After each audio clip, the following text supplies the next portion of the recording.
자, 먼저 기자회견에 앞서서 그동안은 여러분들에게 대부분 기자회견문을 낭독해드리고 우리의 결기를 가지는 시간을 항상 가졌습니다. 그런데 오늘은 대한민국의 시국이 지금 상당히 시급한 상황이라 기자회견문을 낭독하는 것보다는 지금 현재 대한민국에 처해 있는 그 현실을 윤석열 대통령이 드러나고 시국 칼럼을 직접 한번 여러분들에게 낭독해 드리도록 하겠습니다. 오늘 이 칼럼을 들으시는 윤석열 대통령께서는 더 이상 우유부단한 생각을 접으시고 반드시 강한 세력의 말을 듣고 대한민국에 암양하는 모든 주사파, 정북좌파, 빨갱이 좌파를 모조리 다 아예 없애버리겠다는 생각으로 긴 이수신 장군보다 더 큰 칼을 뽑아주시기를 간곡히 당부드립니다. 자, 그러면 기자회견에 저와여 전국안보 시민단체 시국 칼럼을 전해드리겠습니다. 오늘 시국 칼럼의 제목은 세상이 말세로다. 질서가 무너졌다. 얼굴 두껍고 목소리 큰 놈이 장땡인 세상이 됐다. 기준이 사라졌다. 지키려는 사람보다 지키지 않는 사람들이 더 큰 소리치는 세상이 되어버렸다. 원칙이 파괴됐다. 적수 많은 쪽이 밀어붙이면 없는 법도 만들어지는 세상이 됐다. 도덕과 윤리가 붕괴됐다. 어른도 없고 상강오리는 개가 물고 간 지 오랜 세월이 지났다. 이 모든 것을 망친 운영이 바로 대한민국의 국회의원들이다. 왜냐하면 망언, 망발, 고성, 욕설, 사태질, 고소, 고발, 육박전까지 다 보여주고 있기 때문이다. 아마 올림픽 경기에서 고성, 욕설, 망언 종목이 신설되다면 예상컨대 100년 이상 대한민국 국회의원들이 금메달을 휩쓸 것이다. 그 찬란한 실력들을 22대 국회가 확실하게 보여주고 있지 않는가. 무엇보다 창피를 모르고 부끄러움을 망각하고 사는 사람들이니 국민이야 열불나고 우라통이 터지겠지만 여의도는 태평성대가 아니겠는가. 전마대왕도 부러워할 특혜가 120가지나 되니 국가와 국민이 눈에 들어오겠는가. 질서를 지키고 기준을 지키고 원칙을 지키면 바보가 되는 세상, 어른을 섬기고 도덕과 윤리를 지키면 쪼다가 되는 세상을 대한민국 국회가 만들고도 모로새로 일관하고 있다.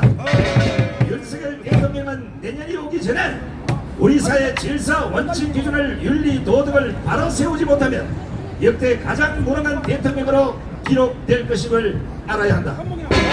이 모든 것을 바로 세우려면 먼저 문재인 정권의 온갖 비리를 빠른 시간 내에 척결해야 한다. 특히 문재인, 이재명 조국을 구속함으로써 근래가 되다시피 한 대한민국 사법체계를 바로 잡아야 할 것이다. 그리고 망국과 세력 처단과 천만 국민들의 목소리를 높이고 있는 부정 조작 선거 수사를 강력히 단행해야 한다.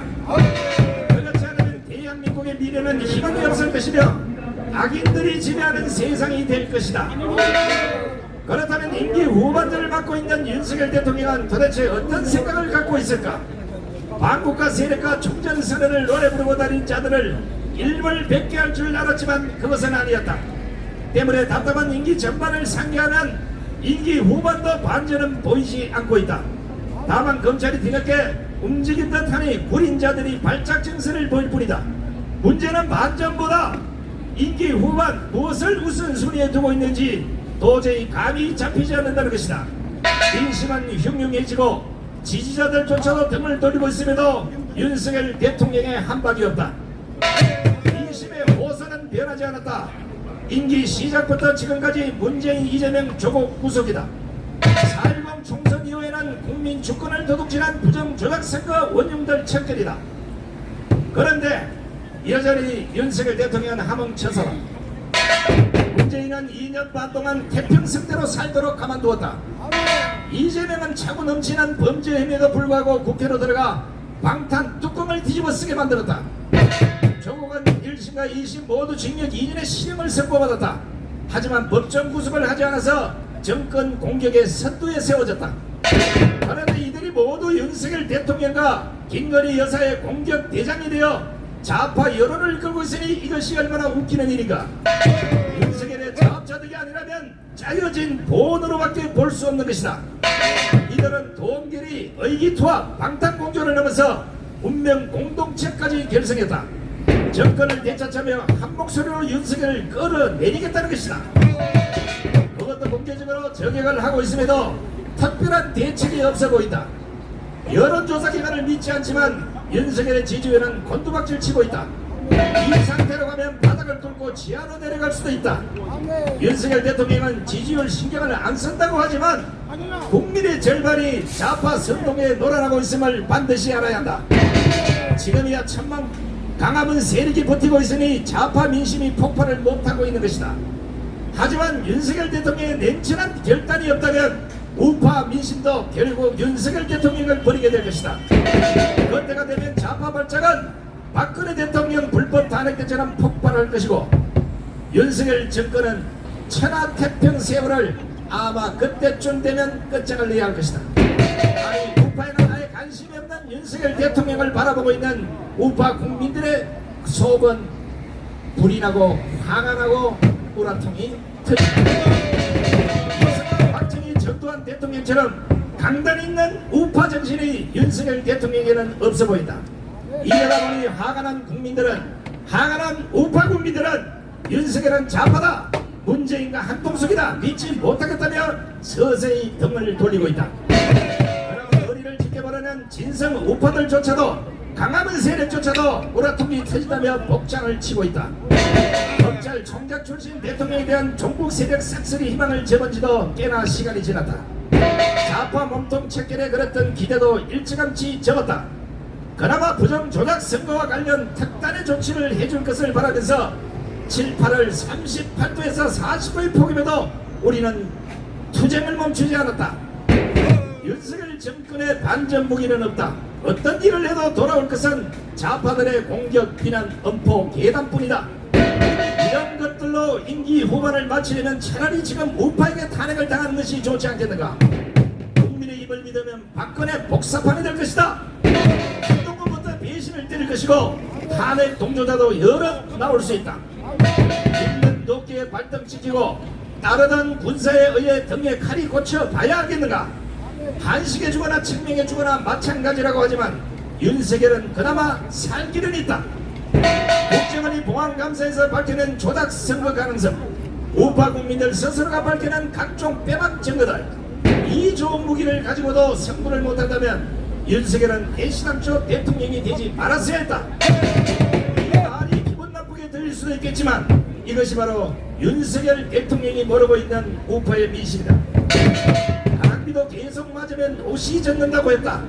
그럼에도 윤석열 대통령은 이런 비난들을 왜 자초하는지 알다가도 모를 일이다. 수없이 반복하지만 권력은 칼자루를 잡았을 때 못 휘둘면 말짱합니다. 개혁이건 적폐청산이건 쇄신이건 모두 우선순위가 있다. 그 우선순위를 깔끔하게 정리하고 나서야 자신이 그랬던 정책과 구상을 펼칠 수 있는 것이다. 잘 보면 보일 것이요, 윤석열 정권 정책들이 우선순위와 시기와 때를 잘못 맞춰 선거까지 망치지 않았는가. 혹자는 윤석열 대통령이 정치를 모른다고 해서 이해하라고 하지만 국가 운영은 연습이 없는 것이다. 그래서 멘토가 필요하고 전문가들의 조언에 귀를 기울여야 하는 것이다. 물론 멘토를 잘못 만나거나 소신 없는 전문가들 이야기를 잘못 들어도 정권은 실패할 수 있다. 그런데 윤석열 주변에는 온통 좌파가 등식거리고 이미 실패한 정권의 권력자들이 윤석열을 에워싸고 있다. 지금 보시라. 싸워도 여야가 피 터지게 싸워야 할 것인데 여당은 간대언도 없고 허구한 날 대통령과 야당이 싸우는 꼴이다. 권력과 정치는 반드시 반전이 필요한 것이다. 여론을 주도하는 세력이 싸우면서 이길 수 있기 때문이다. 민주당을 비롯한 야당은 없는 것도 만들어서 국민을 선동하고 여론을 이끌고 간다. 일본 후쿠시마 처리수 선동으로 재미를 못 보니까 이재명이 순식간에 접고 좌파들의 주먹인 반일 친일 선동으로 다시 여론을 반전시키기 위해서 계엄령 계단까지 들고 나오지 않았는가. 국민의힘은 수많은 무기를 산더미처럼 쌓아주어도 여론화시킬 인재가 없는 것이다.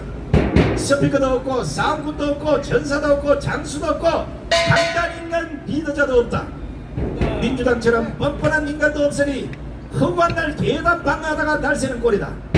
그러다 보니 좌파들 공격이 방어막 없는 대통령실을 뚫고 들어가서 윤석열 대통령과 김건희 여사만 여론의 타켓이 되고 있는 것이다.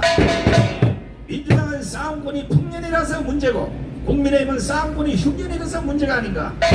우리가 수도 없이 지적했지만 한동훈은 우파의 싸움꾼들을 공천해서 내쳤다. 그리고는 좌파들을 불러 자신의 대권가도 초병들로 다 세워놓았다. 정치 초전병 한동훈도 착각하지 마시라. 그런 작전은 아마추어들이나 하는 것이다. 기성정계는 이미 다 드러났다. 때문에 대권가도에서 중도 하차할 가능성이 매우 높은 인물이 한동훈이다. 무슨 계책을 갖고 있는지 모르겠지만 좌파와 손을 잡고 뭔가를 계획하고 있다면 일찌감치 꿈을 깨시라. 지금 우파의 대권 민심은 한동훈이 아니라 빠른 속도로 김문수로 기울고 있다는 사실을 아시라. 오늘 정치는 생물과 같다고 한다. 순식간에 민심이 바뀔 수 있음의 교훈을 우리는 여기에서 읽을 수가 있다. 이해창, 안철수, 이준석, 홍준표와 같은 전체를 밟지 않으려면 한동훈은 반드시 우파 국민들의 목소리에 귀를 기울여야 한다. 강남은 세력의 목소리에 귀를 기울여야 한다. 정강원 목사의 목소리에 귀를 기울여야 한다. 한동훈이 착각하고 있는 것 같아서 조언 하나만 하겠다. 이후 선거부터 좋은 게 좋다고 국민의힘과 국힘 후보를 이유 없이 찍는 우파의 바보들은 없을 것이다. 우파 민심은 이번 총선을 거치면서 국민의힘을 우파 정당으로 보지 않기 때문이다. 결국 윤석열이 사는 길도 한동훈이 사는 길도 국민의힘이 사는 길도 4.10 부정 조작 선거의 진실을 밝히는 것 딱 하나뿐이다. 장담컨대 이 문제를 밝히고자 목소리를 내는 정치인이 우파의 지도자가 될 것이고 강력한 대권 후보가 될 것임을 반드시 알아야 한다. 우리의 마음이 탐탁지 않다면, 아니 도저히 믿을 수가 없다면, 지금 기자회견에서 칼럼을 낭독하는 손상된 말을 믿을 수가 없다면 강화문에 직접 나와서 두 눈으로 똑똑히 보시라. 강화문에 나올 수 있는 그런 강단조차도 없다면 그 사람은 대권을 포기하시라. 결과는 좌파문의 재물이 될 것이고 본인은 감옥에 갇힐 것이 뻔하기 때문에 더 이상 우파의 실수를 줄이기 위해서도 강단 없는 지도자는 우파의 지도자가 될 수 없음을 경고한다. 2024년 9월 22일 전국안보 시민단체 시공 칼럼 대표자 일동 수락 애국 국민들 대한 경제 충성 우야 앞으로 가